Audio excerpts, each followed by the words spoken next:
Hello, everyone, and welcome back. This is Dakit Padama. This time, I would like to share with all of you, especially the teachers who are continually following and watching our videos, this particular research template, which is entitled the Research Title Writing Activity Template. So you can use this in your class as a supplemental activity in order to assess and evaluate their understanding of the discussion with regard to the writing of the research title.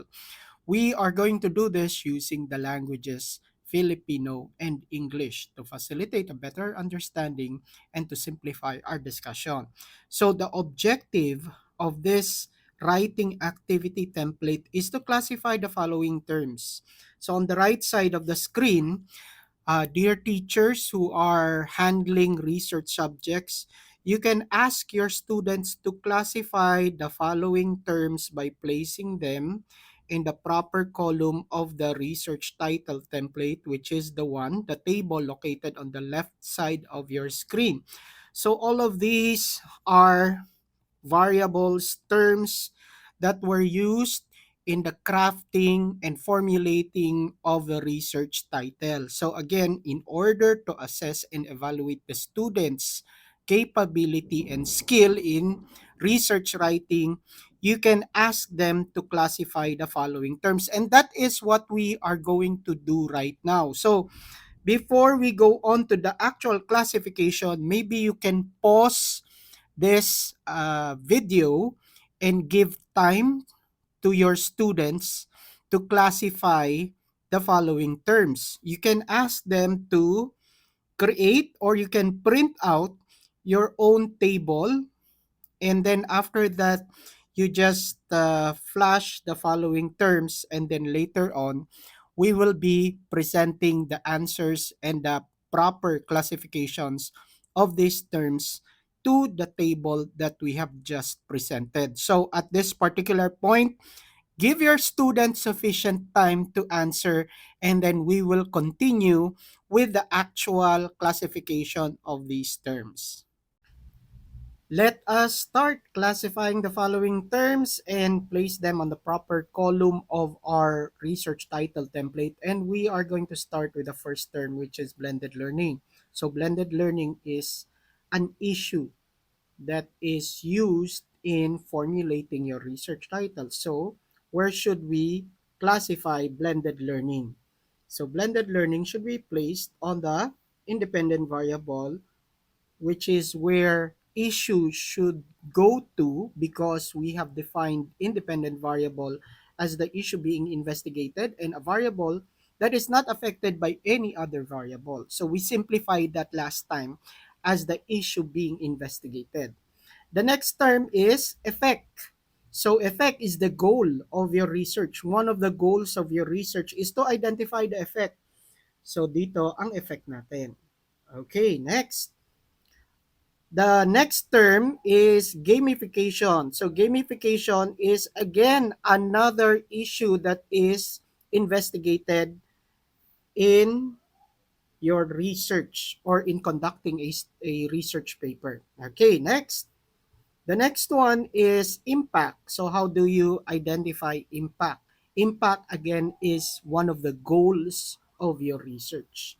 So we place impact under the column goal. Okay, next. The next one is problem-based learning. So what is problem-based learning? This is an issue that needs to be investigated. Actually, problem-based learning is a strategy. So it is an independent variable. So pupunta siya under here, independent variable ninyo. Okay, next. The next one is the relationship. Again, you identify the relationship of variables. So ano ngayon ang relationship? Relationship is now classified as the goal of your research. So let us place this on the proper column under the goal. Next. Okay, let's go to the other side. School heads. Okay, school heads. So how do you identify school heads? School heads are the dependent variable. So they are the ones affected, or they can be the ones affected by the study being conducted. Okay, next. The next one is division. So, what is division? Division, region, district, barangay, all of them are classified as the locale of the study. So, let us place division under the locale. Okay? So, nagkakaroon na ng laman yung ating research title template for this particular writing activity. Now, let's continue. Dito naman, principals. So, principals are like school heads, teachers, students. So, they are the dependent variable, the one affected by the issue being investigated. So, let us place principals under the column dependent variable. Okay, next. Another region. So as mentioned earlier, region, district, barangay, all of them are classified as the locale of the study. Okay. Next. How about parents? Parents, stakeholders. So how do you classify parents? Kunin lang natin itong parents. Parents are the dependent variable. So they are the ones that can be affected by the issue being investigated. Okay, next. The next one are stakeholders, just like the parents. They are the ones that can be affected by the issue being investigated. So stakeholders will go under the dependent variable. Next, academic performance. What is academic performance? Academic performance is the competency that you are investigating. The academic performance of students. So, competency yan. Game-based learning. So, we will be in random when we classify the following. So, let's go to the first column again, which is game-based learning. Game-based learning is a strategy. A strategy is an issue and it is classified as an independent variable. So, ang game-based learning ninyo ay dapat nasa ilalim ng independent variable. Issue being investigated. Game-based learning. Okay, next. Development. To develop a blank. Okay, so that is the goal or one of the goals of a study. The development. Okay, next. Next column is community residents, the residents of a community. So residents of a community is classified as what? The dependent variable. Sila yung mga affected. Okay? Kapag sinabing community, yun naman yung lugar. Okay, so that's the difference between community and community residents. The next one is online modality. Online modality is another issue that you can investigate the effectivity of online modality. So, it is classified as an independent variable. So, lalagay natin siya under IV. Dito siya ngayon. Okay, next. The next one, dito naman tayo sa left side, challenges. So, challenges is identified as a goal or objective or aim of your research. So, this will go under the column goal. Okay, to identify the challenges. Next. The next one is inset. Okay, let's go get the inset. Okay, ito. Inset is a training program for teachers. So, where will inset go? Saan pupunta ang in-service training? How do you classify a training program? Gusto kong malaman yung effectivity ng training program. So, inset is classified as an independent variable, an issue that you can investigate. Okay, yan. Yan siya. Under independent variable. Okay, next. This one, on the right side of our screen. On the right side of our screen, let's go to leadership style. So, how do you classify leadership style? How do you classify leadership style? So leadership style is an issue that you can investigate in your research. What is the leadership style of the principal in this particular school. So leadership style is classified as an independent variable. Independent variable. Okay, next. Let's go to the thinking skills. Thinking skills muna tayo. So, thinking skills. So, how do you identify thinking skills? Thinking skills is the competency. Competency of the respondent. So, yung kakayanan nilang mag-isip.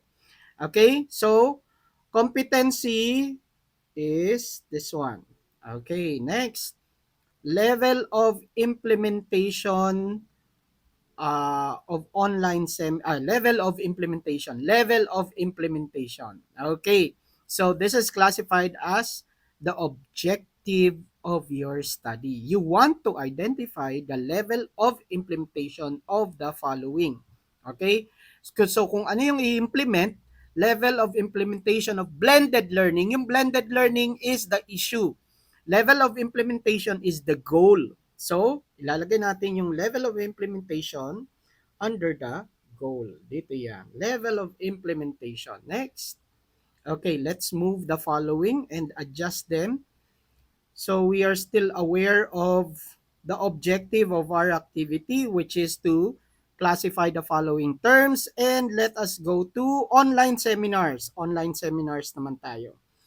So, how do you classify online seminars? You want to evaluate the effectivity of online seminar. So online seminar is classified as an independent variable, an issue that you want to investigate. Okay, independent variable. So online seminar will go under our independent variable column. Next, reading comprehension is a competency of students. Usually, reading comprehension is used to identify the competency of the respondent, specifically students. So, dito tayo sa competency. Okay, next.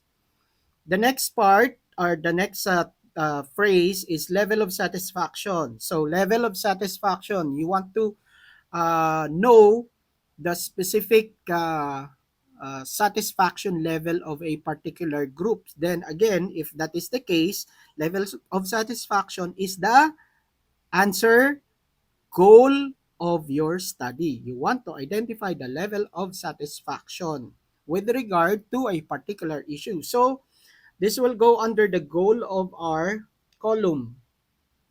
Okay, so you have level of implementation, level of satisfaction, and so on and so forth. Next, going back to our terms or group of terms, faculty development training. Let's go get this one. Faculty development training is like an inset. You want to identify if this particular training is effective or not. So if that is the case, ang faculty development training is an issue, an independent variable.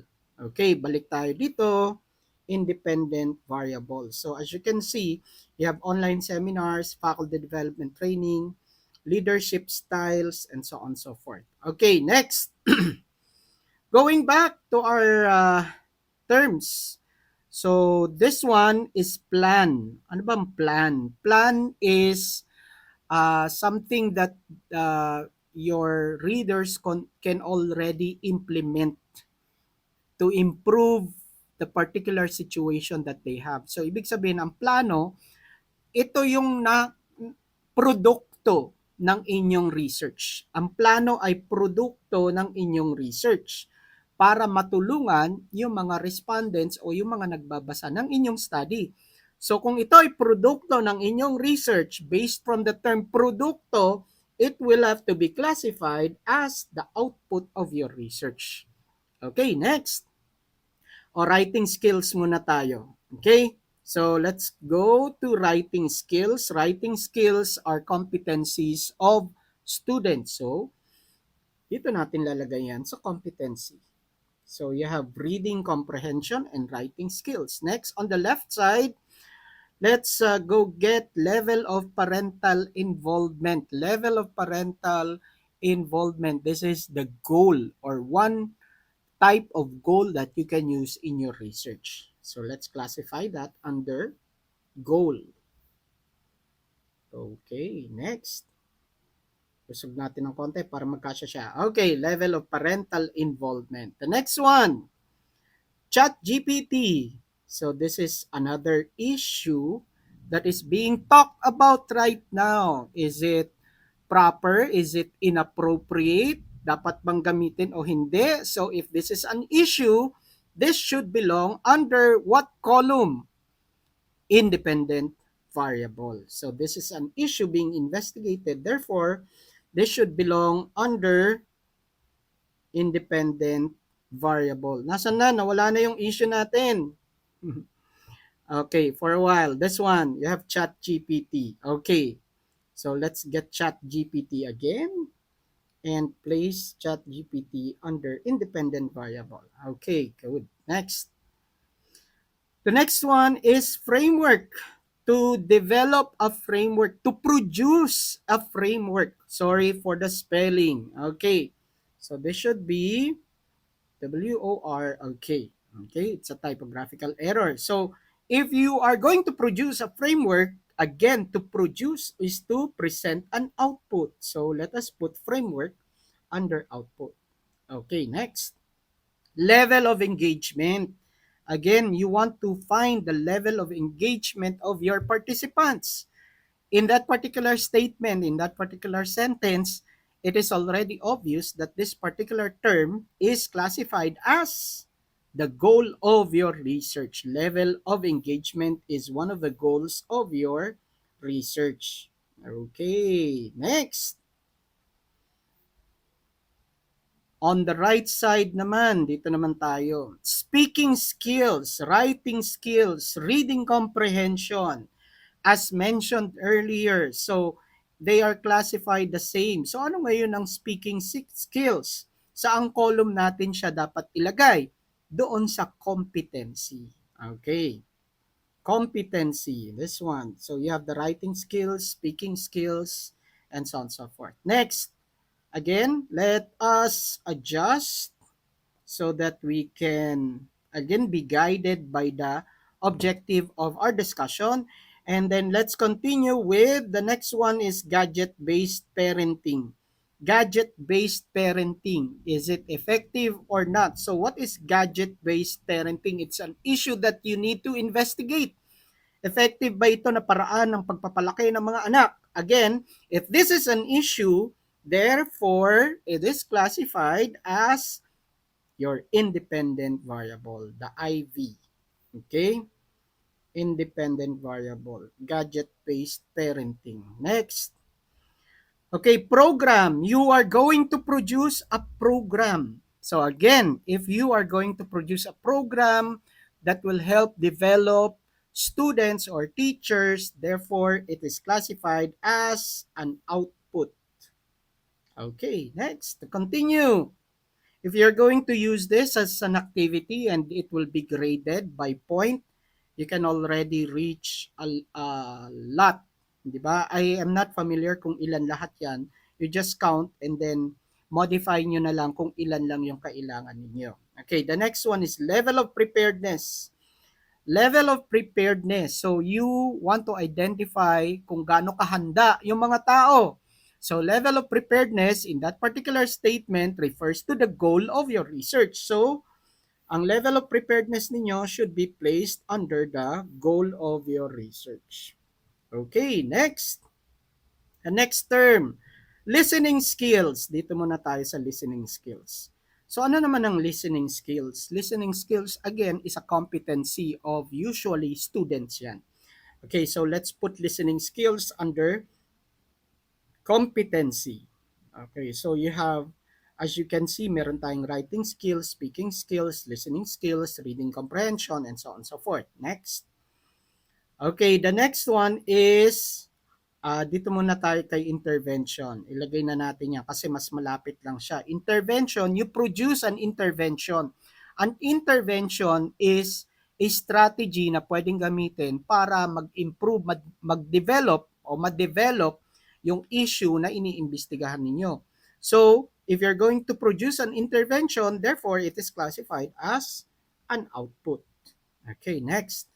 Left side na tayo, left column. Adjust ulit natin. Malapit na tayong matapos.